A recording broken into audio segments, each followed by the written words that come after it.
Всем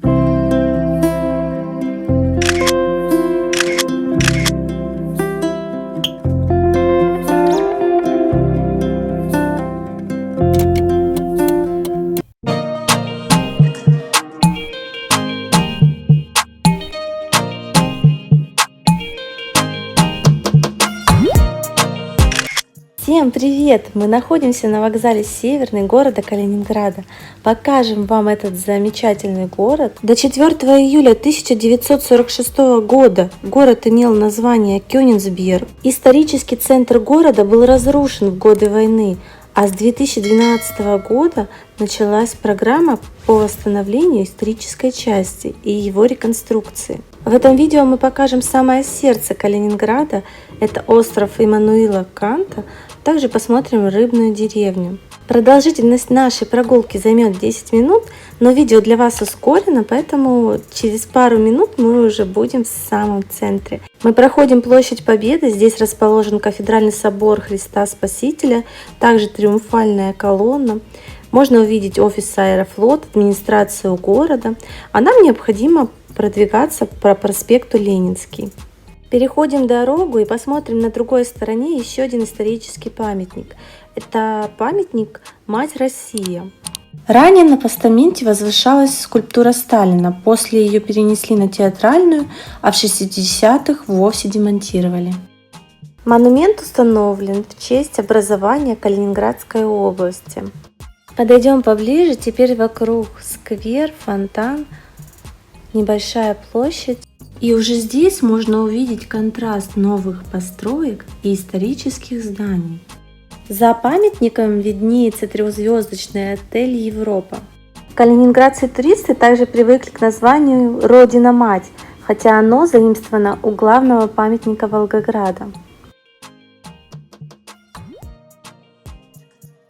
На Ленинском проспекте огромное количество сувенирных янтарных магазинов. Вот, например, эксклюзивный салон Амберсия.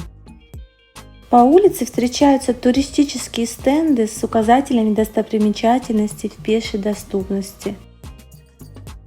Цены на янтарь практически одинаковые, что в самом Калининграде, что в области. На витринах обычно представлены самые лучшие экземпляры. Улица частично застроена 4-5-этажными хрущевками, среди которых выбиваются и несколько интересных домов. Чем-то даже напоминает Тверскую, только намного короче по протяженности. Невыразительные коробки, торговых центров с магазинами и офисами, проезжая часть. Выглядит как обычный областной центр любой области России. Справа через дорогу находится торговый центр Плаза, а слева гостиница «Калининград». В Плазе есть масса магазинов, также кинотеатр. По поводу гостиницы «Калининград», самый простой номер категории стандарт бизнес-класса начинается в среднем стоимость от 4500 рублей в сутки. Гостиница имеет удачное расположение в непосредственной близости к острову Иммануила Канта. Через дорогу уже виднеется Дом Советов, как иногда его называют злочастным символом Калининграда. С ним связано много легенд и домыслов. За гостиницей «Калининград» находится бункер-музей. В нем в годы войны находился штаб немецкого командования. Дом Советов, по недавним сведениям, должны полностью демонтировать до основания. Будет возведен новый комплекс. Вокруг планируется озеленение, под комплексом двухуровневая парковка.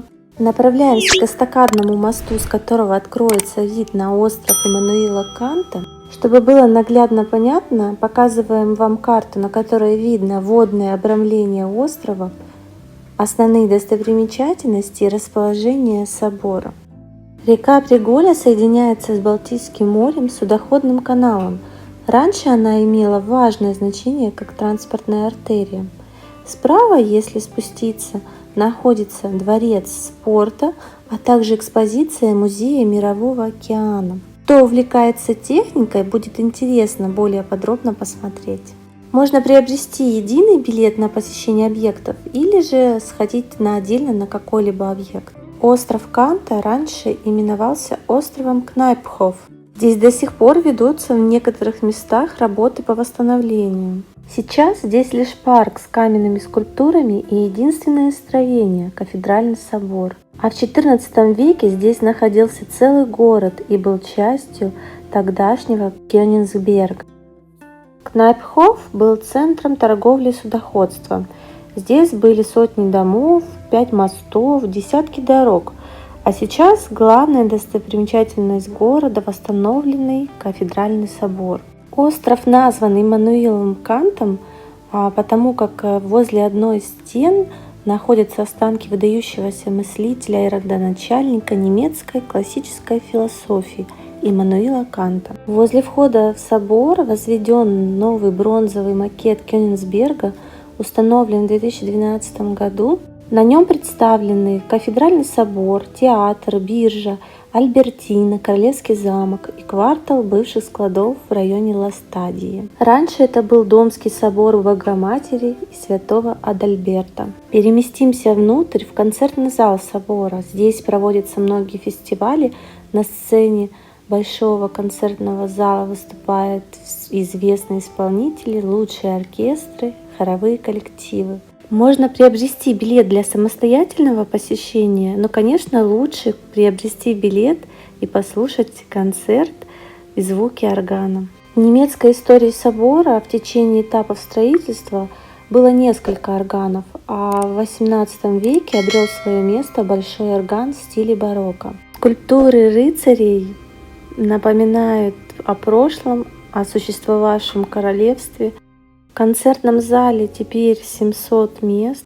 Сейчас в восстановленном здании собора располагается протестантская, католическая и православная часовни, а также музей собора и музей Иммануила Канта. В соборе проводятся концерты религиозной и классической музыки с использованием 2 органов, а также проводятся международные конкурсы органистов. По итогам акции «7 чудес Янтарного края» в 2008 году собор был назван главным символом Калининградской области. Стены и убранство собора вы видите в видео. Очень красивые витражи цветные. После войны началась новая история собора, и в 2008 году зазвучал единый органный кафедральный комплекс. Технические характеристики впечатляют. 6401 труба у большого органа и 2224 трубы у маленького.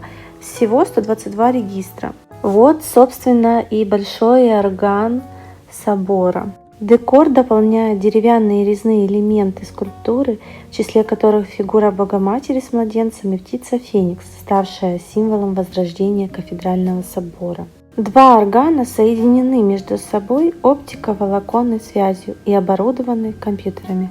Малый орган. Органист может использовать возможности сразу 2 инструментов. Зал снабжен новейшей акустической системой, и аналогов нет в России и в Европе. Авторы проекта были композитор и продюсер Кобылянский и компания Audio Solutions. Раскроем тайну, что написано на воротах баптистерии в кафедральном соборе. На немецком языке это строки из Евангелия от Матфея.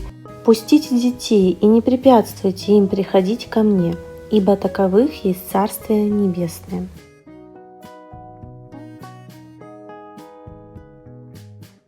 Представлен еще один макет центральной части исторического Кёнигсберга 1937 года. В 1836-37 годах в Кёнигсберге жил и творил великий немецкий композитор Рихард Вагнер. История кафедрального собора настолько обширна, что ее невозможно вместить в одно видео. Мы вышли из органного зала и направляемся вдоль через парк в Рыбную деревню. Так выглядит собор сбоку.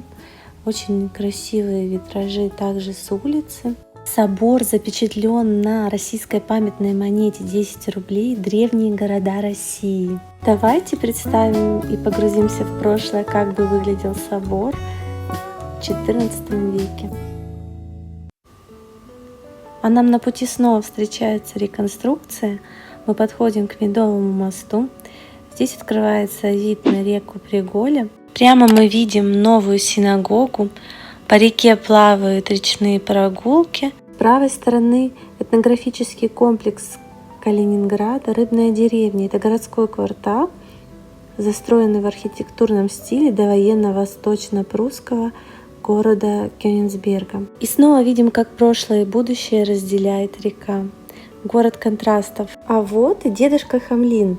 Местные домовые живут на улицах города. Фигурки установлены в разных местах центра города возле значимых достопримечательностей. Хамлин — это мифологические существа наподобие домовых, которые по ночам мастерят изделия из янтаря. Представляют членов одной большой семьи от старшего поколения, бабушки, дедушки, до самых маленьких. Здесь много заведений, в которых можно любоваться видом, отдыхая на террасах.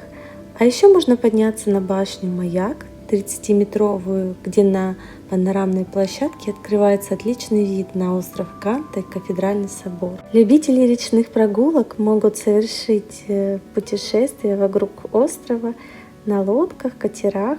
В этом здании есть гостиница «Шкиберская», рыбный клуб, где можно отведать блюда морской кухни. Также по улице есть французская кухня в ресторане «Мадам Буше». Королевский рыбный ресторан в стиле московского Турандота с ошеломляющим интерьером, один из лучших ресторанов в Калининграде. Прогуливаемся дальше по набережной ветеранов. Много лет назад на этих улицах жили рыбаки. Именно поэтому район выполнен в архитектурном стиле немецкого рыбного рынка. Сегодня Рыбная деревня включает в себя 14 объектов. Это и сувенирные лавки, гостиницы, рестораны, кафе, ювелирные магазины, собственный речной вокзал, спортивно-ресторанный комплекс, также смотровая башня «Маяк». Это одно из самых романтических мест в городе, в котором любят приезжать фотографироваться молодожены. Несмотря на плохую непогоду, все выглядит очень красиво, стилизованно. Отправляем открытку в Москву на память. Запечатлим этот прекрасный вид. Ну, конечно, есть, к чему придраться. Здесь, вот, допустим, эти дома, они вообще никак не вписываются в архитектурный стиль набережной и, как по мне, портят колорит. Мы продолжаем направляться прямо. Посетим юбилейный мост, посмотрим вид оттуда. С моста открывается вид на морской причал. Под мостом проплывают катера, речные прогулки. Тысячи замочков повесили молодожены в знак любви и верности. На этом мы будем завершать наше видео. Хотим также порекомендовать вам посмотреть музей янтаря, Бранденбургские ворота, район Амалиенау, филармонию. А в следующем выпуске вас ждет интереснейшая поездка в Зеленоградск. Мы не прощаемся.